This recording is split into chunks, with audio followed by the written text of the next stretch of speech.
Welcome to another episode of In the Club. In the hot seat beside me today we have, you already know him, let's be honest, because he's been on also, we've got your own podcast, but you're obviously been in and out of things for Class for Kids, but we've got Brian Davidson. Yay. Yay. Well, if they're just exclusive In the Club listeners and viewers, then they won't know who I am, because this is the first time I've appeared on In the Club. There's been a few throwaways and maybe some background ayes, no's. Well, that's how I think they'd know you. Your dulcet highs or no's. Brian is the brains behind the production.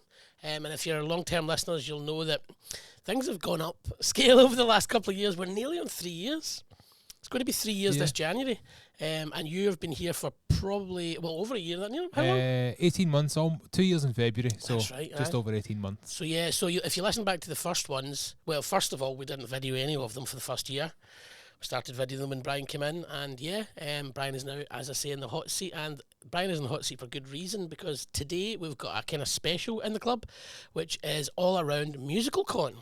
What's MusicalCon, Brian? This is a musical theatre convention, right. And we were there as we go to all things, and we treated it as one of the events, like a Can You Dance or a Move It. We just went in the same vein as that to try and have some conversations with some people, reach out to some people who may be looking for a booking platform, and that's why we were there. Yeah, and like lifting the lid on musicals as well in this studio.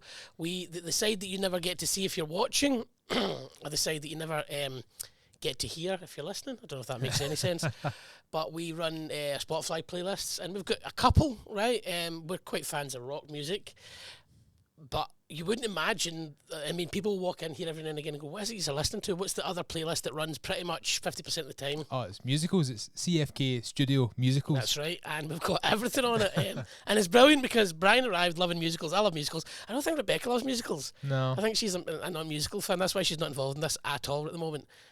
But yeah, we play musicals all the time. Our COO, Tracy, came in one time, and it was right in the middle of the big Les Mis. I dreamed a dream one time. And she was very surprised at the fact that she'd come in earlier that day and Metallica had been playing. Yeah. And this was on, so big musical fan. So it must have been good to get to go. It was fantastic to get to go.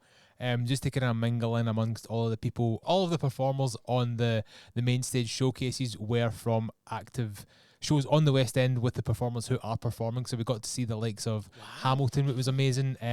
Why Am I So Single, which has taken loads of places by storm on social media. They kind of drummed home that it is for the fans, and it really is for people who love that sort of thing. Because there was, on our socials, if you guys have been watching that as well, we did a wee highlight of the cosplayers we found for the day.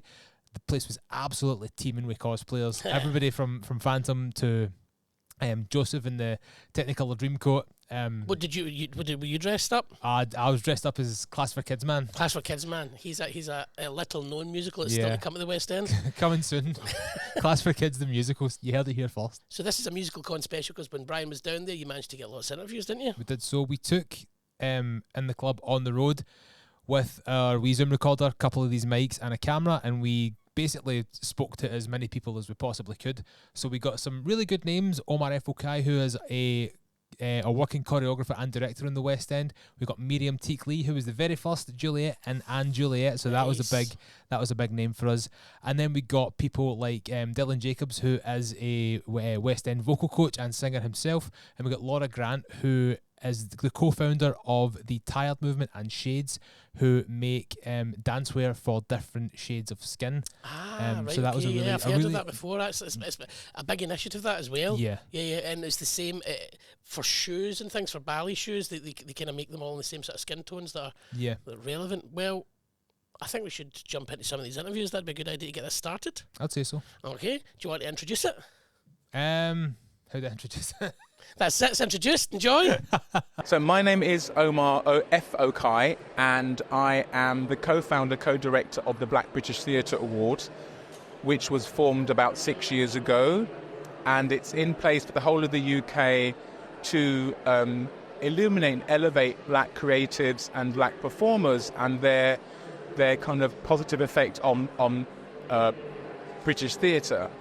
We are the only kind of black theatre ceremony in Europe. Is that right? Literally in Europe, yeah. So it goes from right down to Cornwall, right up to the Hebrides, everywhere. Do you notice that one, how I did that? Very clever, wasn't it? Very much. So can you give us a little bit of history about yourself? Well, my history is so not theatre, first of all. Yeah. I first started out as I trained as a cuisine chef. So I'm a cuisine chef. I train in French cuisine. And then, but before that, in the story history is my mum, my grandmother, and my great-grandmother were all part of Britain's first black kind of dance company.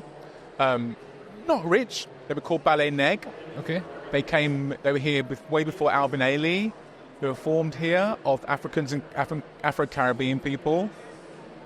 And then, so it's in my family's legacy. But then I was born baby of five brothers, the cutest, by the way. Literally, I became a chef, trained. And then the kind of dancing bug got into my veins. And I saw on television a dance company called the LCDS, London Contemporary Dance Company, dancing a fabulous dance routine called Troy Games. And I saw this amazing black dancer, big guy, dancing like just with such elevation and epaulement and looking fantastic. And I thought, I'm going to be him. And I auditioned for this thing called this school called The Place in London. So it was a strict Martha Graham school and Cunningham school. And I auditioned, and for some reason, I had my £15 in the 80s, 84, and I auditioned, and they literally, I got a letter saying you're in the school by the Tuesday, not knowing that I was this really weird, looking back, ultra loose, skinny, belinky, long legs, who couldn't control his body, but they accepted me. Fantastic. So that's led you, where did that lead you? That led me, well, literally, my first job from dance school was I danced in a show called Splash Dance in Malaysia, a Las Vegas type show. And my first job was given to me by a fabulous choreographer called Roger Hanna, who was part of a dance show called The Young Generation. And The Young Generation was directed and choreographed by a guy called Dougie Squires. So that's my kind of lineage. And then from there I went into get into musicals, and luckily enough I auditioned for a show called Five Guys Named Mo at Stratford East Theatre Royal. I didn't get the role at first, and then, which was amazing, didn't get the role. Then they called me back, we want to see you again, and I was in bed, so I couldn't bother to get up. And my director Paul at Randall said, get the bleep out of bed. So I travelled from Hammersmith all the way to Stratford East in East London, auditioned again, and got into Five Guys Named Mo. And then that became like my kind of, there's 6 in the cast, and it sort of pushed me into West End kind of lead. And my director, a lovely guy called Charles Organs, is now a professor at the Ellington School in Washington, I believe. He directed me, and funny enough, last year he won the Lifetime Achievement. No, year before last, he won the Lifetime Achievement Award at the Black British Theatre Awards. Because we are involved or invested in like kids' activities, can you talk to us a little bit about the physical and mental benefits of performing arts? So I work with children quite a lot as well. We also have a children's award, funny enough. But apart from them, people think that, push my kid into theatre, they go into theatre. I don't think it's not about that for children. I think you get children who are going through a lot of mental stress, like adults. It's too heavy on them, the mental stress from schools or from parents, or things at home aren't brilliant, or they just want to, or they could be like, I was like quite an ADHD kid in the 60s. I didn't know what it was then. I could run around. The world is different now. We're all contained inside with telephones and mobiles. But when you take your children to performing arts classes, whether it's drama, dance, writing, anything, you are releasing a part of their brain that is actually dying in humans. The creative part of the brain is dying because it's all about doing academics. Look at your phone, look at your mobile. We're becoming very inert to staying in one place. The brain begins to atrophy. Your brain doesn't grow like that just academically. But theatre can actually give your child that kind of confidence they need in life. Whether you want to be a performer or not, it gives that confidence in yourself and your body, and also how to react to people, how to suss people out. Yeah. And I've seen children grow from, I've worked with children with a really bad stutter before, stuttering, literally. And I'm not saying I've cured their stuttering, I haven't, but I've through acting, you will find that sometimes those stutters, when you give them that kind of character choice, that's not in their character, because that's somebody else. Yeah. When a child is nervous, when they're doing that character, that's somebody else. Let that child, give them time to grow. Give them time to grow, and that's where you do it. You don't want to be around the parent. No offense to parents or guardians or uncles or aunts. They want to be with their own tribe, and their own tribe is called children. Yeah. It's like musical con here, literally. Yeah. Sinead Holmes and Chris Stewart, literally musical con. Everybody said, "Oh, there should be a thing for musicals. There should be a thing for musicals." Since the 90s, there should be a thing for musicals convention. And now we're doing it. And look at it. They were really kind to us. They sponsored the Black British Theatre Awards as stands this year. Right. They're going to be the recipients of the Lord Scarisbrick of Hastings Award, which is given to a creative or performer who has done exceptional work through the whole year on various projects. And they've also given us some space in their program gratis as part of a sponsorship. And I think people should come down and see them on the 4th of November. Yeah. It's at the Lyceum Theatre. Go on to Black British Theatre Awards on the Instagram and click on there. It's there to be seen. Tickets are very cheap, start at $17.95. And even though it's Black British Theatre Awards, it's for everybody.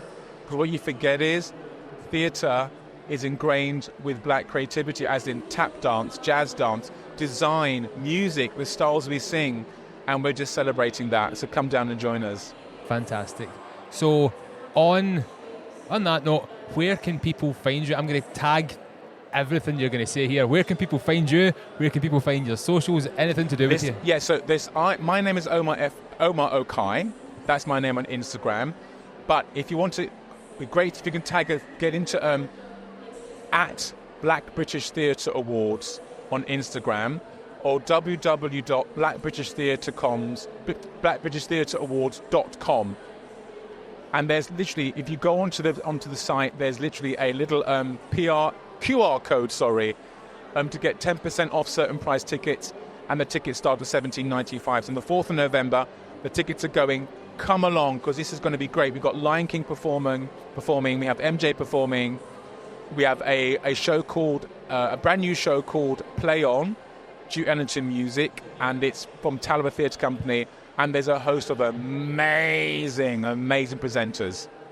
Fantastic. Thank you very much. And also, sorry, one more thing. I've got to say thank you to our lead sponsor, which is Disney's Lion King. There you go. Perfect. Thank you very much. No worries. First of all, can you introduce yourself to us, and why are you here at MusicalCon this weekend? I am Dylan Jacobs. I am a voice coach and singing teacher and singer. I am here at MusicalCon with Ray Vox, promoting the Resono products for SOVT and Strawphonation, and their Vocality products, which is a new tea for singers. Just kind of promoting general vocal health, vocal welfare, and voice use. Excellent. So for somebody who's watching or listening to this and they don't know the first thing about vocal health, what are the kind of basic tips you would start to introduce someone with to look after their instrument? The basic things that I generally talk about all the time are hydration. Make sure you're getting enough water every day. Make sure you're getting plenty of sleep. And make sure your kind of general lifestyle is voice-focused and voice-led. Things like eating the right things that aren't going to give you acid reflux. Remembering just general basics. Things like drinking alcohol isn't good for your voice. It dehydrates you. General vocal things like that your general lifestyle will impact. Excellent. And you said at the start, just 2 minutes ago, that you were a vocal coach, vocal teacher. How did you get there? What did that journey look like? How did you find that as your interest? I started assisting at a musical theatre school back in Birmingham when I was 16, and I absolutely loved teaching and having an influence on the education of young people. So then when I went to train myself as a performer, I met my singing teacher, who was equally both a singing teacher and a performer, and I was so torn because I loved both a lot. And then she was like, well, you can do both. And so I do. And I graduated from drama school, took on my first sort of one-to-one clients, and then gradually progressed into the further and higher education industry. So now I lecture at drama schools across London and the wider UK. Amazing. So what does that look like? How do you differentiate between different schools? Is it the same sort of techniques, or does it depend on ability level, or does it depend on style of class sort of thing? I think it depends. It's very interpersonal. So different people will need different things. Different students respond to different languages. So part of my job is learning what each student responds best to, how they learn, and then kind of facilitating their learning journey on that. I think technique can be learnt by anyone. It's more of an attitude and a mindset. If you want to learn, you will. Right. But it's also my job to kind of listen to what people want, what they hope to achieve out of a session, and then input that and help them achieve it. Yeah. Sometimes people will achieve something within a day. Sometimes another person will take years to achieve the same thing, because people learn at different speeds. You teach at like academies, and then you teach at like activity classes as well. Is that yeah, true? So I teach at drama schools at higher education level, so degree level students that are training for their career in the professional musical theatre industry. I also teach at MX Masterclass on a Sunday, which is pre and post vocational training provider for young people for intense, high quality musical theatre training on a weekly basis. Excellent. And do you ever get, this is something, I don't know if it's true, when there's people studying in the creative industries, I find as well, specifically at a high level, and they are passionate about what it is they're doing, is there an issue of how do you keep expectations about what they're learning to a high level, or how do you keep them engaged? Because if you go, and this was true for me when I was at uni studying like film, and I was very interested in it, but there was a disconnect between me and the lecturers about what they were teaching me wasn't really that interesting to me, even though I was interested in the subject. Do you get any of that, or do you get that sort of crossover of someone loves singing but they're not interested in being taught by singing, but you still have to make that connection and teach them? I think it's important, again, that kind of comes for me under learning style and identifying that some students, if I'm teaching a large class of 30 students and 29 of them are all really engaged but one of them isn't, it's still my job to make sure that that student benefits equally as everyone else will from that session. So there's things that come into singing technique like music theory, which for some people, particularly performers who are used to doing they're used to practical learning, they're used to being on their feet, using their bodies, using their voices. Sitting down and listening to music theory might not appeal to everyone, but it's an essential part of the practice because it's about understanding the technique that you're about to apply. And if you don't understand it, then you won't be able to apply it effectively. So in order to do that, I like to make it clear that sometimes there's slightly more critical thinking involved in order to be able to apply these techniques safely, efficiently, and healthily.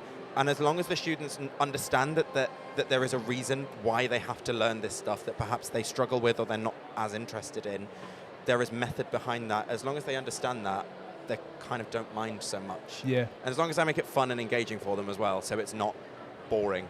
Fantastic. So just one last thing, because I'm gonna tag this daft. Where can people find you if they want to get in contact with you, if they want to follow you on socials? What's all your socials? What's all your contact? They can find me on Instagram at _DylanJacobs_. And then if you want to drop me a message for more info, you absolutely can. And I offer one-to-one coaching as well. So feel free to get in touch and arrange a session. There you go, one-to-one coaching. First of all, thanks very much for giving up some time to speak to us here on our podcast. So can you just, for the viewing and listening audience, just introduce yourself and tell us what it is you do? Sure. So I'm Laura Grant. I'm the co-founder of the Tired Movement and Shades Dancewear. So the Tired Movement is trying to improve racial equality in dance. So we are working with the industry, awarding bodies, examination bodies to look at how we can improve equity and diversity across the industry. We started that in 2020 and started working with young people and performers. And one of the conversations that kept coming up was about diverse dancewear and the lack of diverse dancewear. Okay. So we started looking at what was around, what did exist for global majority dancers, which wasn't a lot, still isn't a huge amount. So we decided that we would do it ourselves to service that audience and our community. And in 2023, we launched Shades Dancewear, which is a completely full range skin tone dancewear brand. We started with 4 shades in 5 products. Amazing. And that's something you've clearly seen there's been a gap in the market for. What's the response to that? What's that been like? How have you grown since your introduction? So yeah, definitely a gap in the market. I'll be honest, we were a bit naive with the response that it would bring up, because there was this gap there. There was the community of the tired movement saying, help us fill this gap. So we created our brand, we worked with those people within the tired community. But of course, going out there, we are changing over 100 years worth of narrative of people wearing pink dancewear.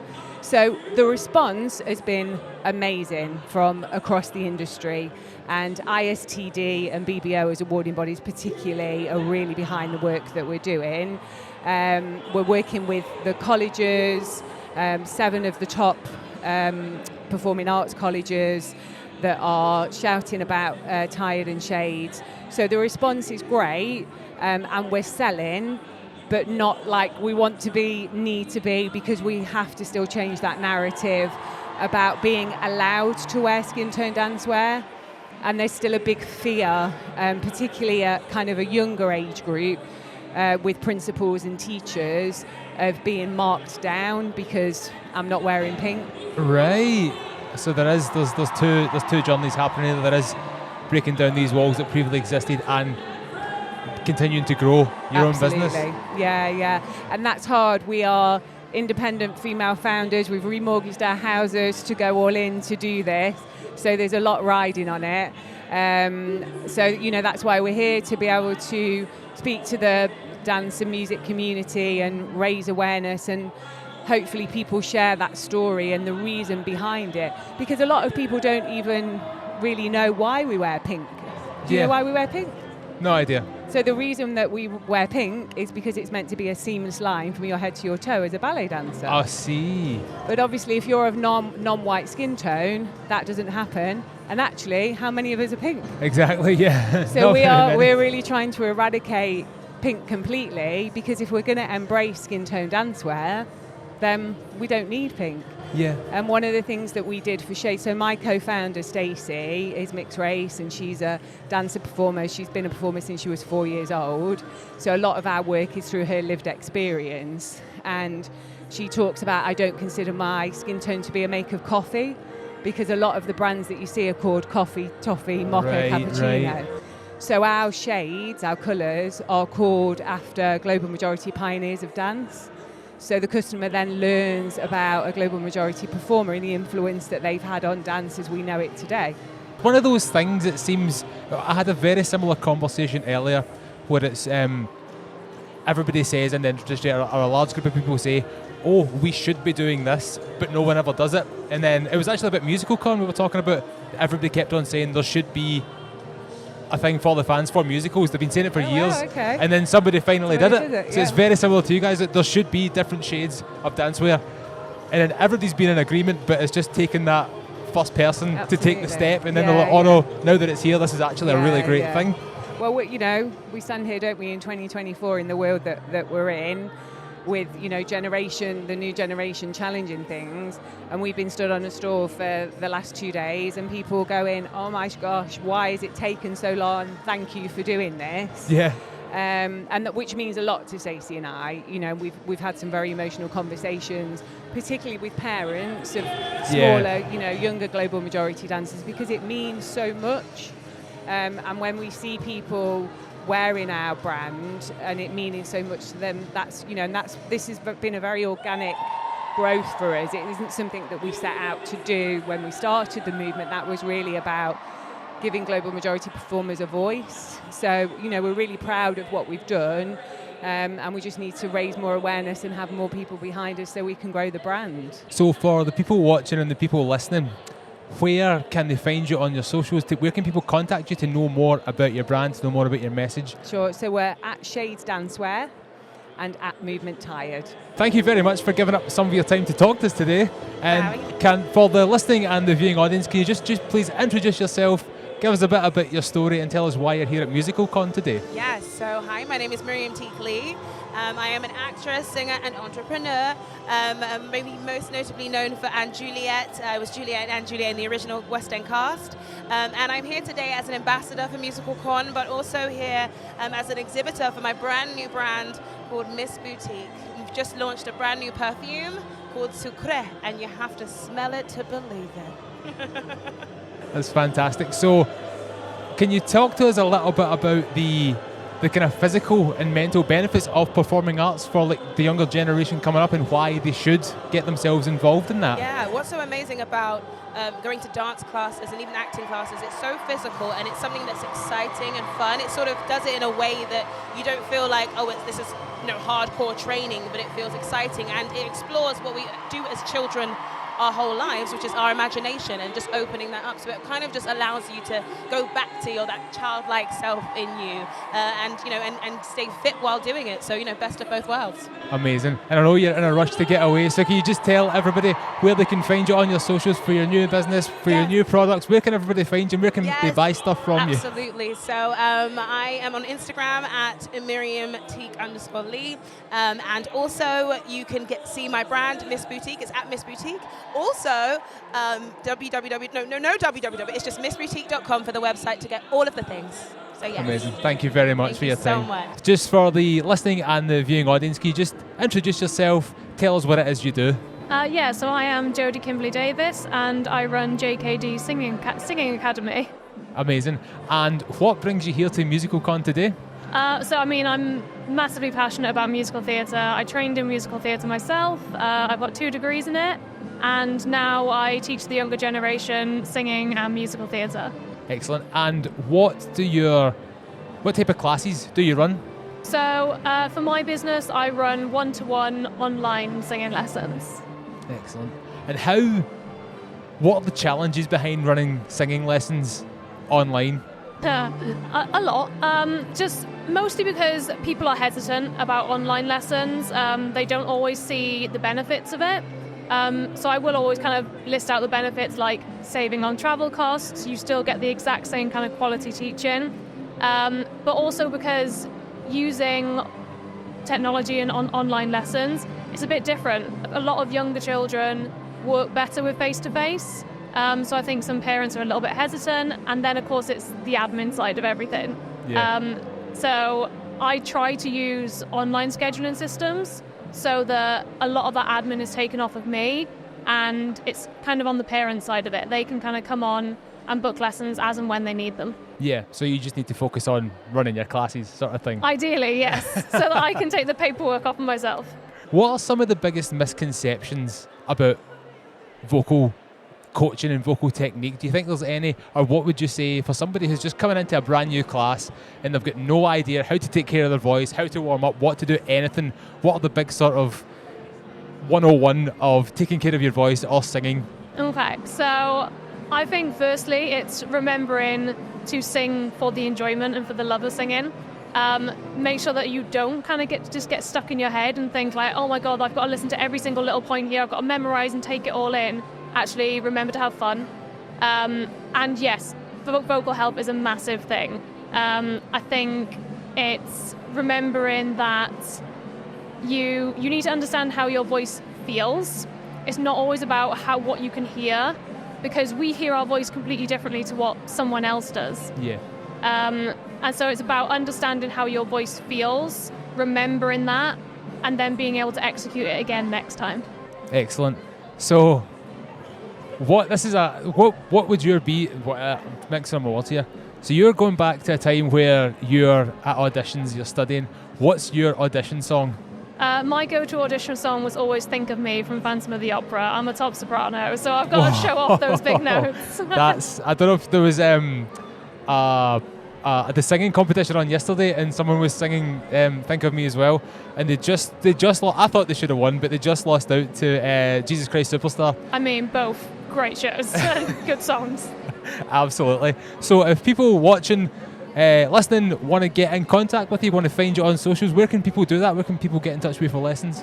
So my website for booking lessons is calendly.com/JKD singing. And also you can just search me on Instagram. I'm under Jodie Kimberly Davis. Feel free to reach out. I'm super friendly, I'm super chatty, and a little bit nerdy. So I promise you'll have some nice chats with me. First of all, thanks very much for coming on and giving up some of your time today to talk to us on our podcast. Can you, for the viewing and the listening audience, just introduce yourself, tell us why you're here at MusicalCon this weekend, and tell us a little bit about your backstory? Yeah, sure. So I'm from Arts 1. We're in Milton Keynes, and we have a sixth form program of courses, and we have a new degree.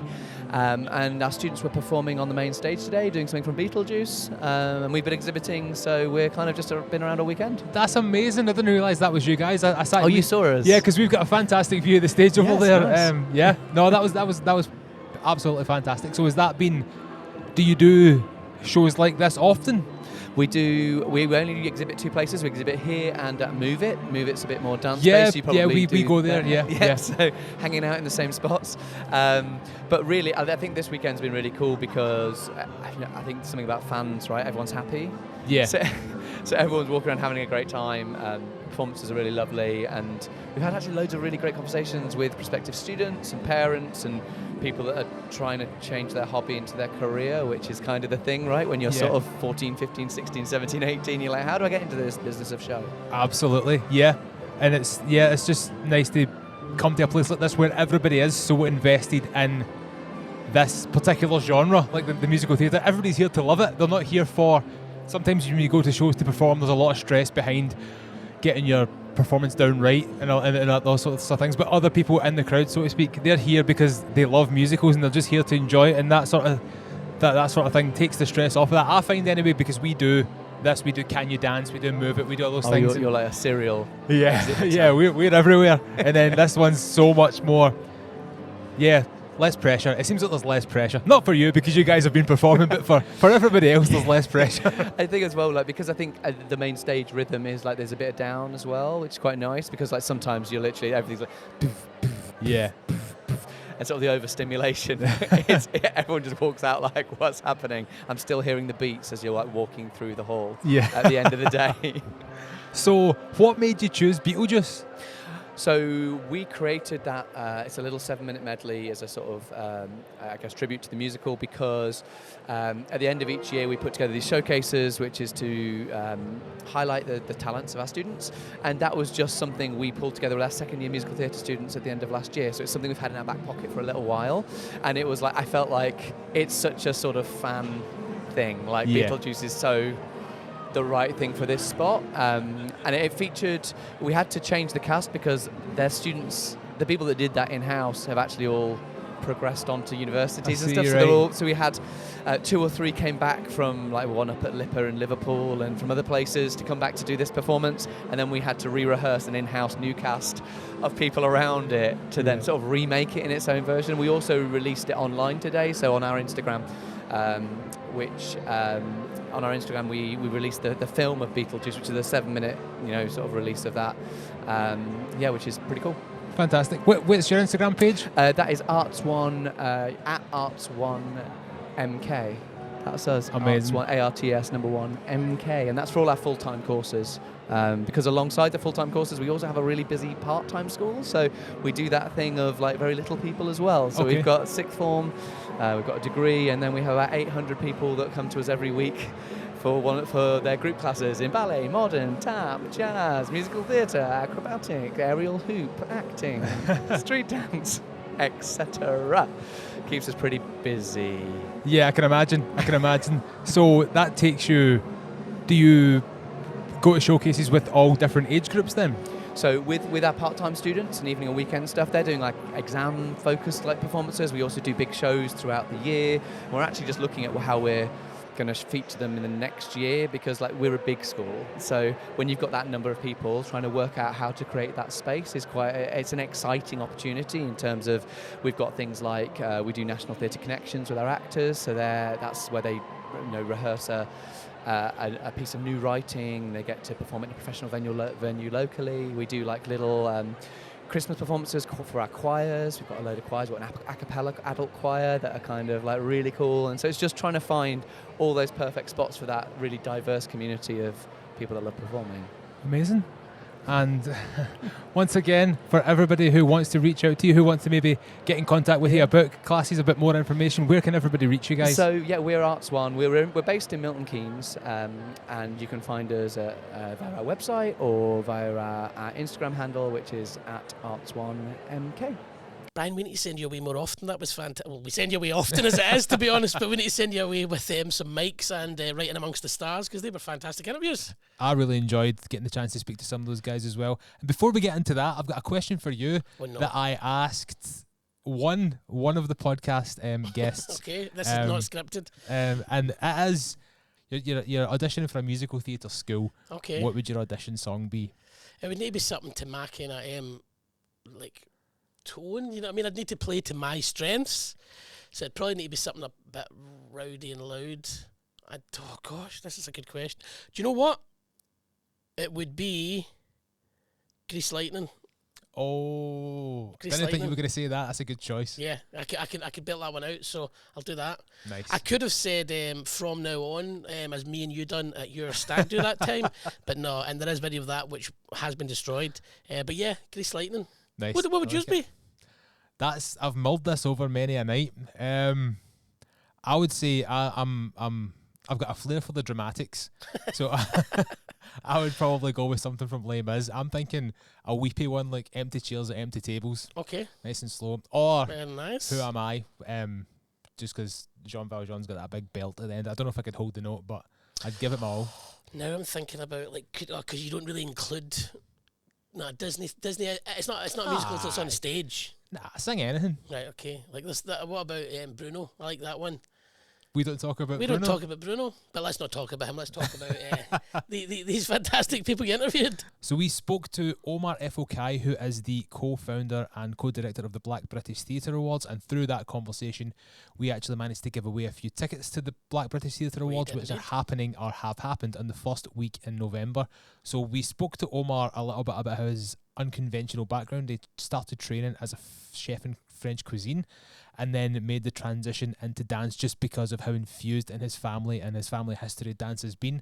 And for the past 30 years, he's been working in different roles as a choreographer, as a director on the West End and in musical theatre. So that was a really good conversation. We spoke to Miriam-Teak Lee. Yep. I really enjoyed how we only had her for a few minutes because she was in between stages. She was giving performances as well as manning one of her stalls. So to hear her talk about the benefits that performing arts and dance have in young children and like shaping their minds and their work ethic, I really enjoyed hearing that from someone who's at that level. Yeah. And just again spoke about that in the intro. Laura Grant from the Tired Movement and Shapes about breaking down those the barriers and making sure dance and dancewear is as inclusive as it possibly can be. There's still a long way to go, but they're working towards breaking down those barriers. Some really, really nice conversations to have there. They were all fantastic, amazing. Really, I mean, you've done a great job at interviewing them all. I was very fascinated by the Tired Movement Shades, because it is just something that it's like seems so obvious, right? But blindingly obvious, but not to me. Because it's not a problem, but it's something it's a solution to something that's clearly not a problem, but it's just something that's been overlooked for so long within not just this industry, but right across. I mean, I remember Band-Aids or plasters, as they're called, them as well. They're now considering different colours of skin tone and things like that for them. It's just kind of like, of course, why not? It's just makes it so obvious. And that's the exact, again, harkening back to that conversation I was having with her. I had one at the exact same with Omar actually, and we were talking about how it's one of those things where you don't realise you need it until somebody does it, because he had said everybody for years and years and years, everybody said, there should be something for musicals, there should be something for musical fans, and everybody was in agreement, but nobody had done it. And then co-founder, I believe, or co-director of Musical Con decided one year, we're going to do it. And then everybody rushed to it, and everybody realised this should have been happening years ago, but it just took that first person to take that initial step. That's kind of what they've done with the Tired Movement and Shades. Everybody's been in agreement that this should have been in somebody place for needed to years. step forward first, wasn't Yeah, it? somebody Aye. needed to do it, and then they kind of it broke the floodgates came tumbling down, so to Amazing. speak. Well, Brian, you have proved your worth as a roving podcast reporter, I think. And we'll need to get more of this at you. I just need to strap a wee microphone to your back everywhere you go. That's it. I'll just record everything everywhere I go. Record everything. Everything's content. Everything's content. Content's Now, you know good. how Rebecca and I end these things? I do. Are you going to have that unfortunately. kind of same punchy energy at the end? Or are we going to come up with a new one for you and I, I to do? mean, oh, that's interesting. I Aye. am very much of a I keep all my energy until showtime. I'm Okay, not cool. a prep guy. I wait for the main stage. Right, how about then we we just do a nice nod to the camera? I don't know how we end it, but I do want to end it differently. Right. And I want to keep all this in that we're doing now. So what do we do? Write on a This is it. postcard. This is like suggestions. that episode of Get Back, the Beatles documentary. See Yes. when Paul McCartney's coming up with Get Back. Yep. I would liken this in cultural importance To that, to us coming up with that. I yeah, would to that. completely agree. And in years from now, when Peter Jackson's son is probably working on the The In the Club the documentary. In the Club documentary, they'll go, "Oh my God, this is the very moment they came up with the." Bye. Bye.